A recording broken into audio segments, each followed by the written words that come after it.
The Domain of Arnheim by Edgar Allan Poe. The garden like a lady fair was cut, that lay as if she slumbered in delight, and to the open skies her eyes did shut. The azure fields of heaven were assembled right in a large round, set with the flowers of light.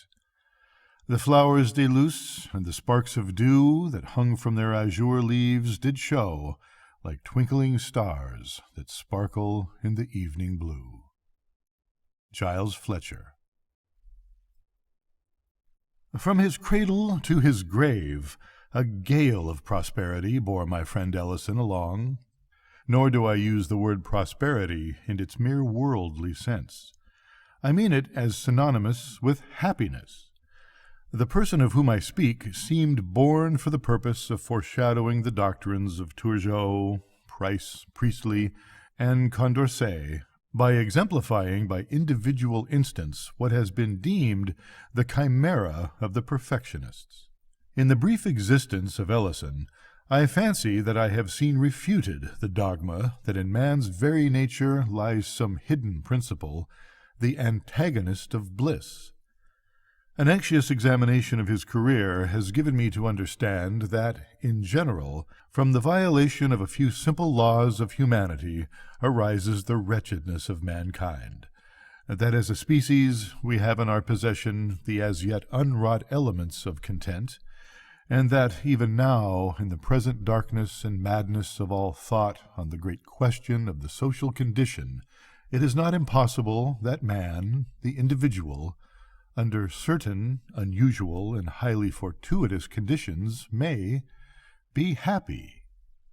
With opinions such as these, my young friend, too, was fully imbued, and thus it is worthy of observation that the uninterrupted enjoyment which distinguished his life was, in great measure, the result of preconcert. It is indeed evident that with less of the instinctive philosophy which, now and then, stands so well in the stead of experience, Mr. Ellison would have found himself precipitated by the very extraordinary success of his life into the common vortex of unhappiness which yawns for those of preeminent endowments.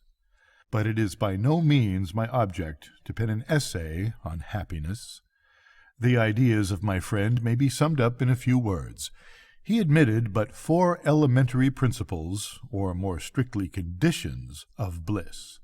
That which he considered chief was, strange to say, the simple and purely physical one of free exercise in the open air.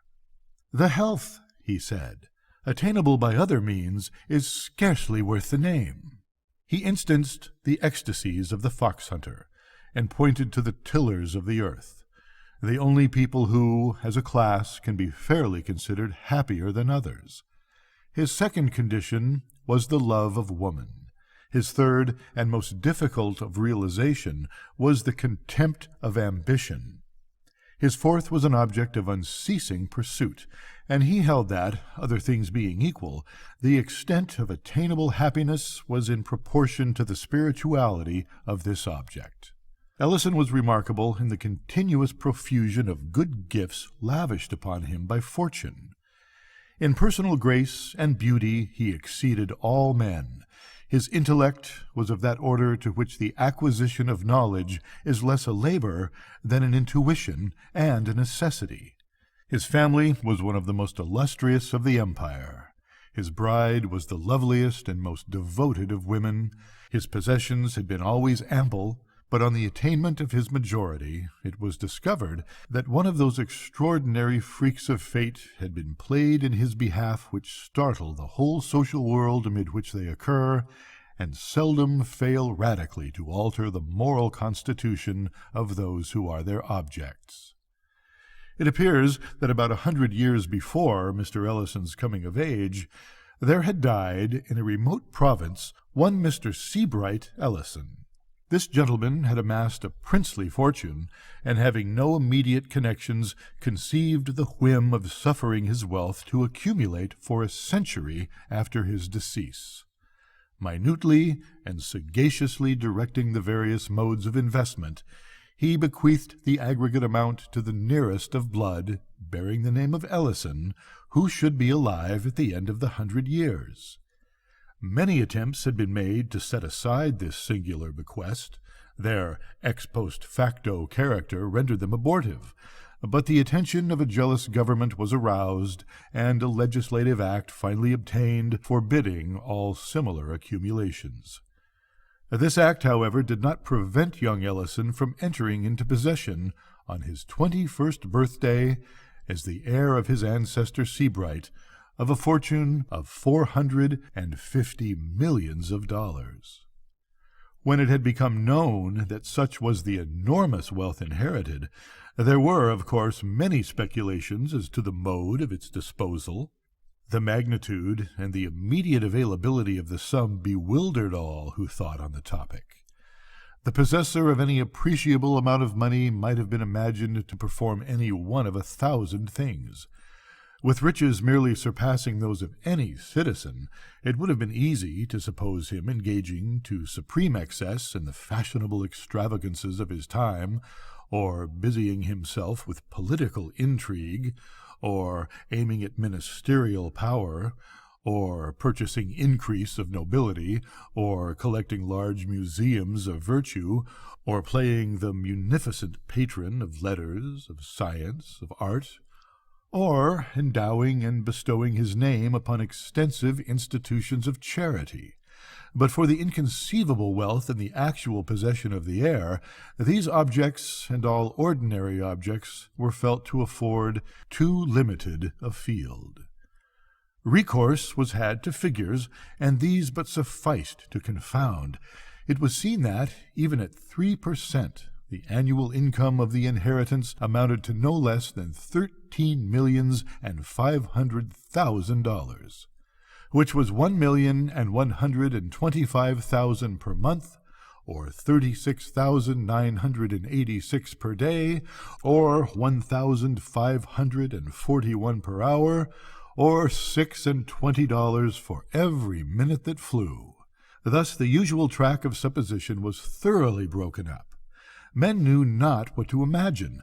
There were some who even conceived that Mr. Ellison would divest himself of at least 1/2 of his fortune, as of utterly superfluous opulence, enriching whole troops of his relations by division of his superabundance. To the nearest of this he did, in fact, abandon the very unusual wealth which was his own before the inheritance. I was not surprised, however, to perceive that he had long made up his mind on a point which had occasioned so much discussion to his friends, nor was I greatly astonished at the nature of his decision. In regard to individual charities, he had satisfied his conscience. In the possibility of any improvement, properly so called, being effected by man himself in the general condition of man, he had, I am sorry to confess it, little faith. Upon the whole, whether happily or unhappily, he was thrown back in very great measure upon self. In the wildest and noblest sense he was a poet. He comprehended, moreover, the true character, the august aims, the supreme majesty and dignity of the poetic sentiment. The fullest, if not the sole proper satisfaction of this sentiment, he instinctively felt to lie in the creation of novel forms of beauty. Some peculiarities, either in his early education or in the nature of his intellect, had tinged with what is termed materialism all his ethical speculations. And it was this bias, perhaps, which led him to believe that the most advantageous, at least, if not the sole legitimate field for the poetic exercise, lies in the creation of novel moods of purely physical loveliness. Thus it happened he became neither musician nor poet, if we use this latter term in its everyday acceptation. Or it might have been that he neglected to become either, merely in pursuance of his idea that in contempt of ambition is to be found one of the essential principles of happiness on earth. Is it not possible that, while a high order of genius is necessarily ambitious, the highest is above that which is termed ambition? And may it not thus happen that many far greater than Milton have contentedly remained mute and inglorious? I believe that the world has never seen, and that, unless through some series of accidents goading the noblest order of mind into distasteful exertion, the world will never see that full extent of triumphant execution in the richer domains of art of which the human nature is absolutely capable. Ellison became neither musician nor poet, although no man lived more profoundly enamored of music and poetry. Under other circumstances than those which invested him, it is not impossible that he would have become a painter. Sculpture, although in its nature rigorously poetical, was too limited in its extent and consequences to have occupied at any time much of his attention, and I have now mentioned all the provinces in which the common understanding of the poetic sentiment has declared it capable of expatiating. But Ellison maintained that the richest, the truest, and most natural, if not altogether the most extensive province, had been unaccountably neglected. No definition had spoken of the landscape gardener as of the poet, yet it seemed to my friend that the creation of the landscaped gardener offered to the proper muse the most magnificent of opportunities. Here, indeed, was the fairest field for the display of imagination in the endless combining of novel beauty, the elements to enter into combination being, by a vast superiority, the most glorious which the earth could afford. In the multiform and multicolor of the flower and the tree, he recognized the most direct and energetic efforts of nature at physical loveliness.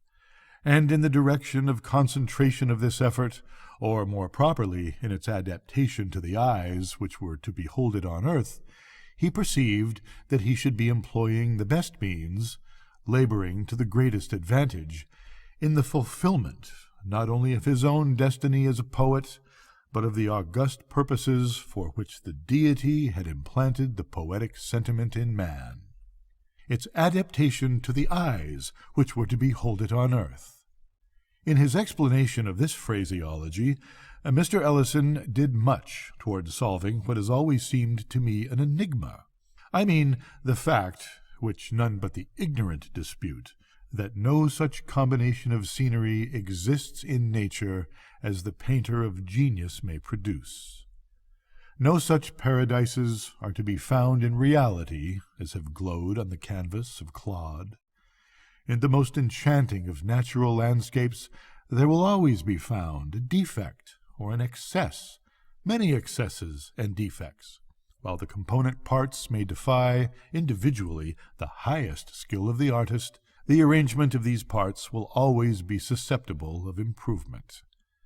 In short, no position can be attained on the wide surface of the natural earth from which an artistical eye, looking steadily, will not find matter of offense in what is termed the composition of the landscape. And yet how unintelligible is this! In all other matters we are justly instructed to regard nature as supreme. With her details we shrink from competition. Who shall presume to imitate the colors of the tulip, or to improve the proportions of the lily of the valley?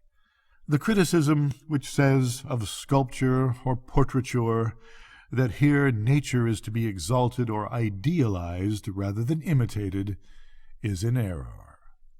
No pictorial or sculptural combinations of points of human loveliness do more than approach the living and breathing beauty.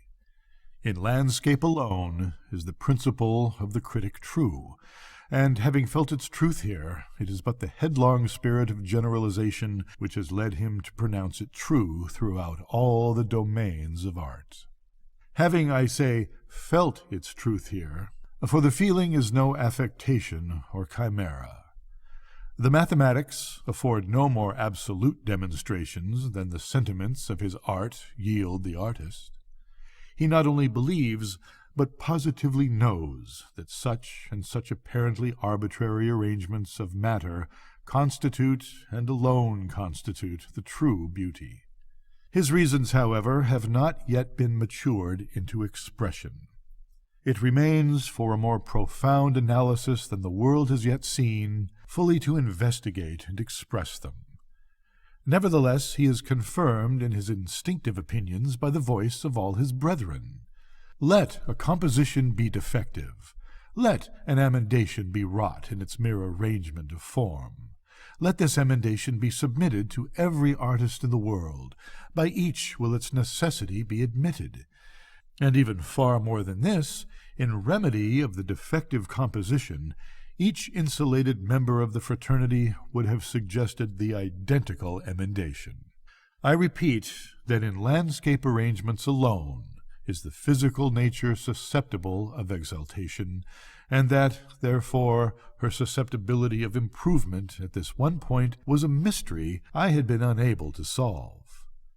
My own thoughts on the subject had rested on the idea that the primitive intention of nature would have so arranged the earth's surface as to have fulfilled at all points man's sense of perfection in the beautiful, the sublime, or the picturesque, but that this primitive intention had been frustrated by the known geological disturbances of form and color grouping, in the correction of a laying of which lies the soul of art. The force of this idea was much weakened, however, by the necessity which it involved of considering the disturbances abnormal and unadapted to any purpose. It was Ellison who suggested that they were prognostic of death.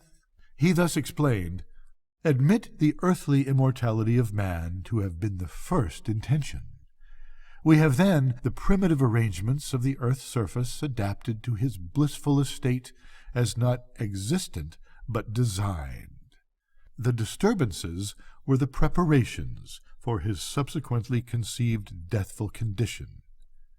Now," said my friend, "what we regard as exaltation of the landscape may be really such as respects only the moral or human point of view. Each alteration of the natural scenery may possibly affect a blemish in the picture, if we can suppose this picture viewed at large, in mass, from some point distant from the earth's surface, although not beyond the limits of its atmosphere. It is easily understood that what might improve a closely scrutinized detail may at the same time injure a general or more distinctly observed effect. There may be a class of beings, human once, but now invisible to humanity, to whom, from afar, our disorder may seem order, our unpicturesqueness picturesque. In a word, the earth angels, for whose scrutiny more especially than our own, and for whose death-refined appreciation of the beautiful, may have been set in array by God the wide landscaped gardens of the hemispheres."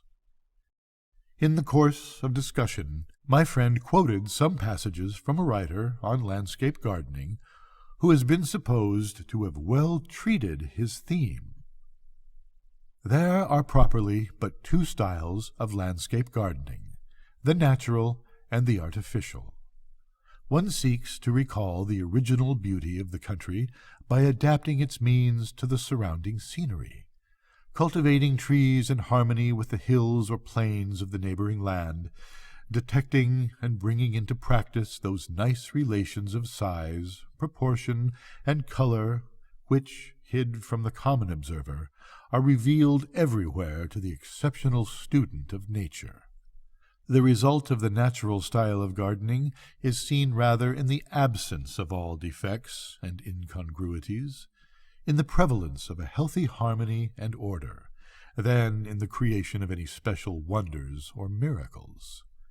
The artificial style has as many varieties as there are different tastes to gratify. It has a certain general relation to the various styles of building. There are the stately avenues and retirements of Versailles, Italian terraces, and a various mixed Old English style which bears some relation to the domestic Gothic or English Elizabethan architecture. Whatever may be said against the abuses of the artificial landscape gardening, a mixture of pure art in the garden scene adds to it a great beauty. This is partly pleasing to the eye, by the show of order and design, and partly moral. A terrace with an old moss-covered balustrade calls up at once to the eye the fair forms that have passed there in other days. The slightest exhibition of art is an evidence of care and human interest. "From what I have already observed," said Ellison, "you will understand that I reject the idea, here expressed, of recalling the original beauty of the country. The original beauty is never so great as that may which be introduced. Of course, everything depends on the selection of a spot with capabilities. What is said about detecting and bringing into practice nice relations of size, proportion, and color is one of those mere vaguenesses of speech which serve to veil inaccuracy of thought. The phrase quoted may mean anything, or nothing, and guides in no degree. That the true result of the natural style of gardening is seen rather in the absence of all defects and incongruities than in the creation of any special wonders or miracles is a proposition better suited to the grovelling apprehension of the herd than to the fervid dreams of the man of genius. The negative merit suggested appertains to that hobbling criticism which, in letters, would elevate Addison into apotheosis. In truth, while that virtue which consists in the mere avoidance of vice appeals directly to the understanding, and can thus be circumscribed in rule, the loftier virtue, which flames in creation, can be apprehended in its results alone. Rule applies but to the merits of denial, to the excellencies which refrain. Beyond these, the critical art can but suggest. We may be instructed to build a Cato, but we are in vain told how to conceive a Parthenon or an Inferno. The thing done, however, the wonder accomplished, and the capacity for apprehension becomes universal. The sophists of the negative school, who, through inability to create, have scoffed at creation, are now found the loudest in applause. What, in its chrysalis condition of principle, affronted their demure reason, never fails, in its maturity of accomplishment, to extort admiration from their instinct of beauty. The author's observations on the artificial style, continued Ellison, are less objectionable. A mixture of pure art in a garden scene adds to it a great beauty. This is just, as also is the reference to the sense of human interest. The principle expressed is incontrovertible, but there may be something beyond it. There may be an object in keeping with the principle, an object unattainable by the means ordinarily possessed by individuals, yet which, if attained, would lend a charm to the landscape garden far surpassing that which a sense of merely human interest could bestow. A poet, having very unusual pecuniary resources, might, while retaining the necessary idea of art or culture, or, as our author expresses it, of interest, so imbue his designs at once with extent and novelty of beauty as to convey the sentiment of spiritual interference. It will be seen that in bringing about such result he secures all the advantages of interest or design while relieving his work of the harshness or technicality of the worldly art. In the most rugged of wildernesses, in the most savage of the scenes of pure nature, there is apparent the art of a creator. Yet this art is apparent to reflection only. In no respect has it the obvious force of a feeling. Now let us suppose this sense of the almighty design to be one step depressed, to be brought into something like harmony or consistency with the sense of human art, to form an intermedium between the two.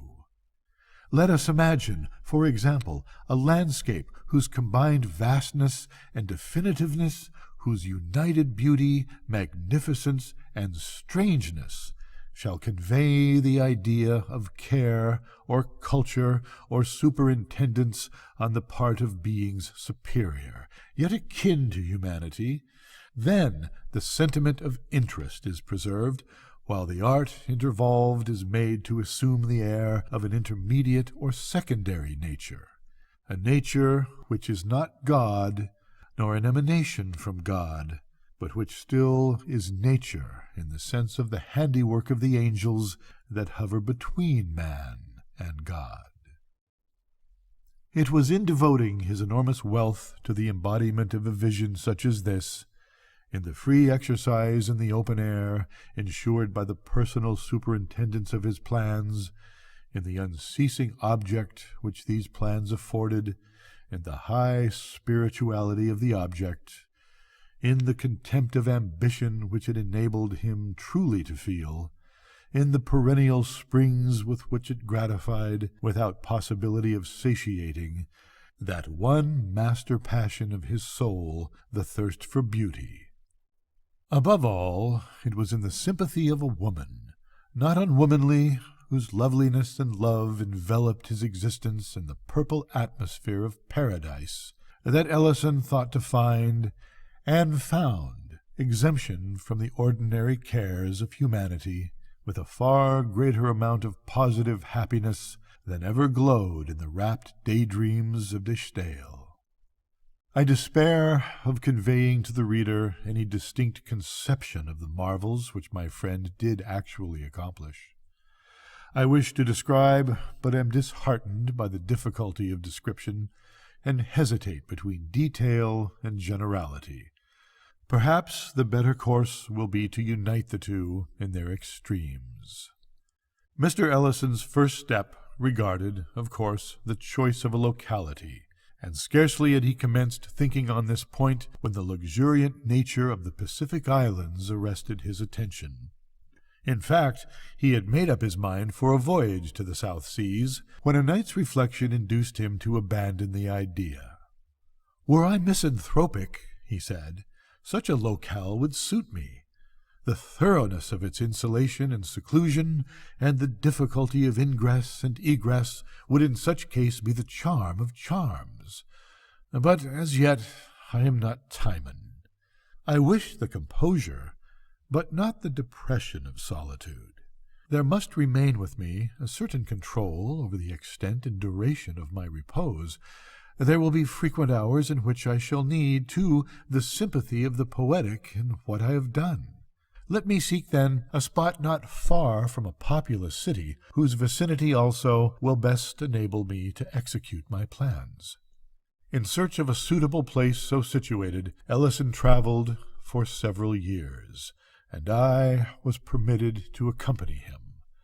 1,000 spots with which I was enraptured he rejected without hesitation, for reasons which satisfied me, in the end, that he was right. We came at length to an elevated tableland of wonderful fertility and beauty, affording a panoramic prospect very little less in extent than that at Etna, and, in Ellison's opinion as well as my own, surpassing the far-famed view from that mountain in all the true elements of the picturesque. "I am aware," said the traveller, as he drew a sigh of deep delight after gazing on this scene, entranced, for nearly an hour, "I know that here, in my circumstances, 9/10 of the most fastidious of men would rest content. This panorama is indeed glorious, and I should rejoice in it, but for the excess of its glory. The taste of all the architects I have ever known leads them, for the sake of prospect, to put buildings on hilltops. The error is obvious. Grandeur, in any of its moods, but especially in that of extent, startles, excites, and then fatigues, depresses. For the occasional scene, nothing can be better. For the constant view, nothing worse. And in the constant view, the most objectionable phase of grandeur is that of extent. The worst phase of extent, that of distance. It is at war with the sentiment and with the sense of seclusion, the sentiment and sense which we seek to humor in retiring to the country. In looking from the summit of a mountain, we cannot help feeling abroad in the world. The heartsick avoid distant prospects as a pestilence. It was now until toward the close of the 4th year of our search that we found a locality with which Ellison professed himself satisfied. It is, of course, needless to say where was the locality. The late death of my friend, in causing his domain to be thrown open to certain classes of visitors, has given to Arnheim a species of secret and subdued, if not solemn, celebrity, similar in kind, although indefinitely superior in degree, to that which so long distinguished Fonthill. The usual approach to Arnheim was by the river. The visitor left the city in the early morning. During the forenoon he passed between shores of a tranquil and domestic beauty, on which grazed innumerable sheep, their white fleeces spotting the vivid green of rolling meadows. By degrees the idea of cultivation subsided into that of merely pastoral care. This slowly became merged in a sense of retirement, this again in a consciousness of solitude. As the evening approached, the channel grew more narrow, the banks more and more precipitous, and these latter were clothed in richer, more profuse, and more sombre foliage. The water increased in transparency. The stream took 1,000 turns, so that at no moment could its gleaming surface be seen for a far greater distance than a furlong. At every instant the vessel seemed imprisoned within an enchanted circle, having insuperable and impenetrable walls of foliage, a roof of ultramarine satin, and no floor, the keel balancing itself with admirable nicety on that of a phantom bark, which, by some accident, having been turned upside down, floated in constant company with the substantial one for the purpose of sustaining it. The channel now became a gorge, although the term is somewhat inapplicable, and I employ it merely because the language has no word which better represents the most striking, not the most distinctive, feature of the scene. The character of gorge was maintained only in the height and parallelism of the shores. It was lost altogether in their other traits. The walls of the ravine, through which the clear water still tranquilly flowed, arose to an elevation of 100 and occasionally of 150 feet, and inclined so much toward each other as in a great measure to shut out the light of day, while the long plume-like moss which depended densely from the intertwining shrubberies overhead gave the whole chasm an air of funereal gloom. The windings became more frequent and intricate, and seemed often as if returning in upon themselves, so that the voyager had long lost all idea of direction. He was, moreover, enwrapped in an exquisite sense of the strange. The thought of nature still remained, but her character seemed to have undergone modification. There was a weird symmetry, a thrilling uniformity, a wizard propriety in these her works. Not a dead branch, not a withered leaf, not a stray pebble, not a patch of the brown earth was anywhere visible. The crystal water welled up against the clean granite, or the unblemished moss, with a sharpness of outline that delighted while it bewildered the eye. Having threaded the mazes of this channel for some hours, the gloom deepening every moment, a sharp and unexpected turn of the vessel brought it suddenly, as if dropped from heaven, into a circular basin of very considerable extent when compared to the width of the gorge. It was about 200 yards in diameter, and girt in, at all points but one, that immediately fronting the vessel as it entered, by hills equal in general height to the walls of the chasm, although of a thoroughly different character. Their sides sloped to the water's edge at an angle of some 45 degrees, and they were clothed from base to summit, not a perceptible point escaping, in a drapery of the most gorgeous flower blossoms, scarcely a green leaf being visible among the sea of odorous and fluctuating color. This basin was of great depth, but so transparent was the water that the bottom, which seemed to consist of a thick mass of small, round alabaster pebbles, was distinctly visible by glimpses, that is to say, whenever the eye could permit itself not to see, far down in the inverted heaven, the duplicate blooming of the hills.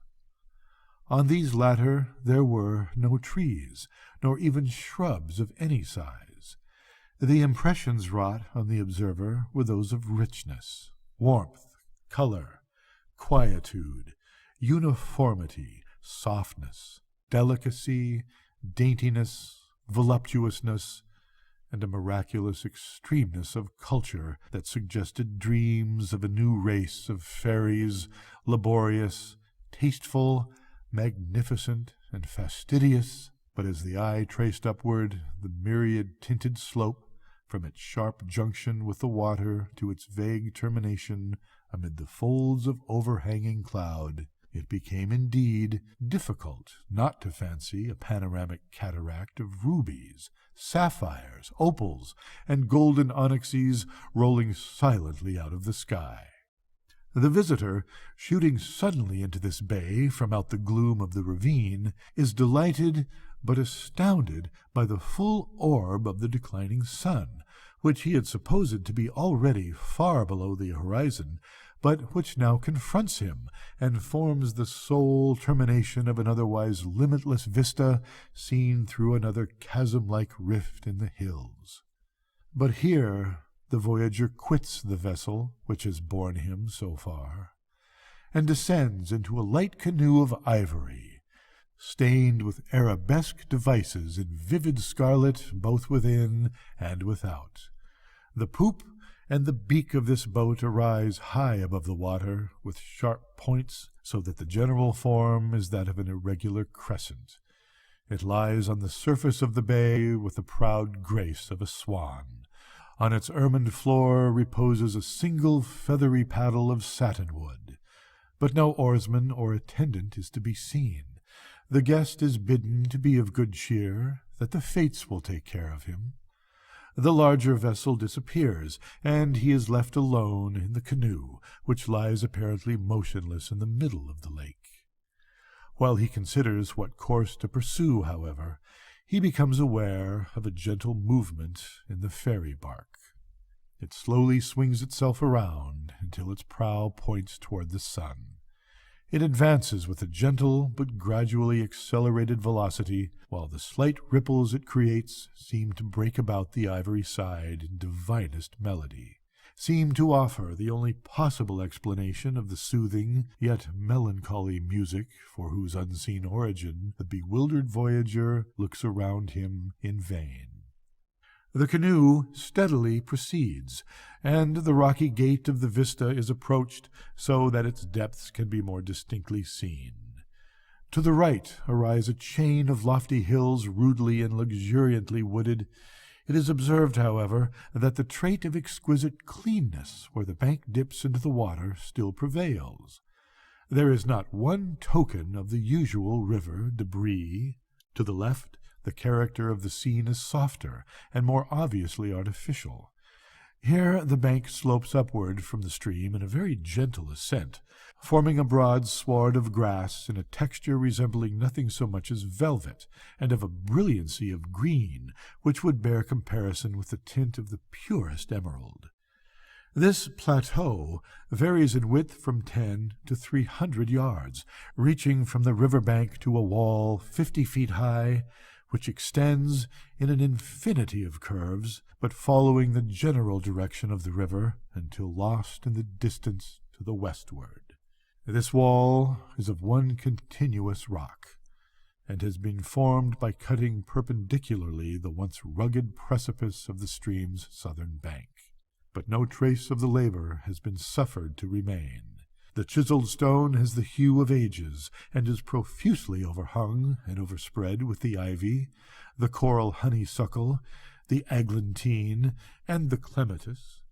The uniformity of the top and bottom lines of the wall is fully relieved by occasional trees of gigantic height, growing singly or in small groups, both along the plateau and in the domain behind the wall, but in close proximity to it, so that frequent limbs, of black walnut especially, reach over and dip their pendant extremities in the water.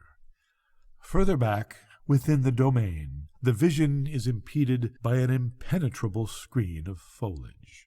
These things are observed during the canoe's gradual approach to what I have called the gate of the vista.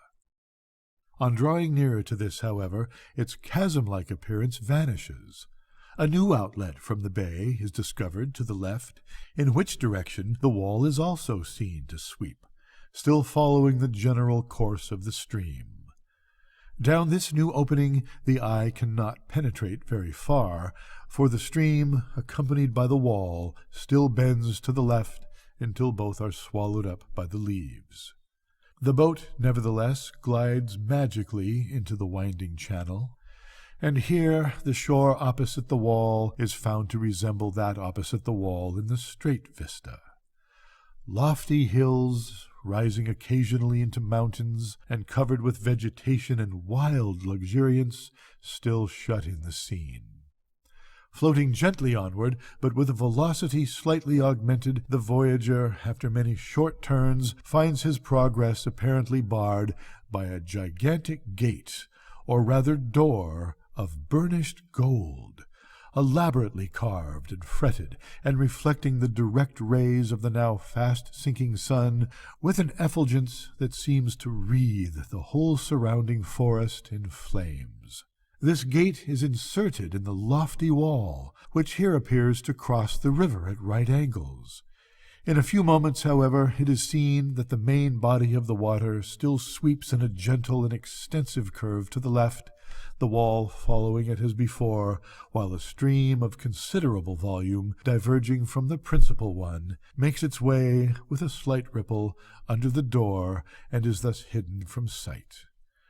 The canoe falls into the lesser channel and approaches the gate. Its ponderous wings are slowly and musically expanded.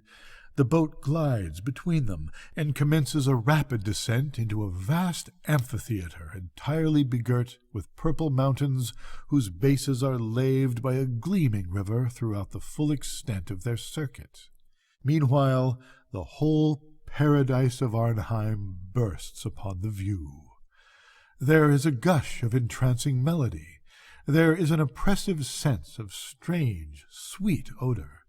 There is a dreamlight intermingling to the eye of tall, slender eastern trees, bosky shrubberies, flocks of golden and crimson birds, lily-fringed lakes, meadows of violets, tulips, poppies, hyacinths, and tuberoses, long intertangled lines of silver streamlets, and, upspringing confusedly from amid all, a mass of semi-Gothic, semi-Saracenic architecture, sustaining itself by miracle in mid-air, glittering in the red sunlight with 100 oriels, minarets, and pinnacles, and seeming the phantom handiwork, conjointly, of the sylphs, of the fairies, of the genii, and of the gnomes. Good night, Nora.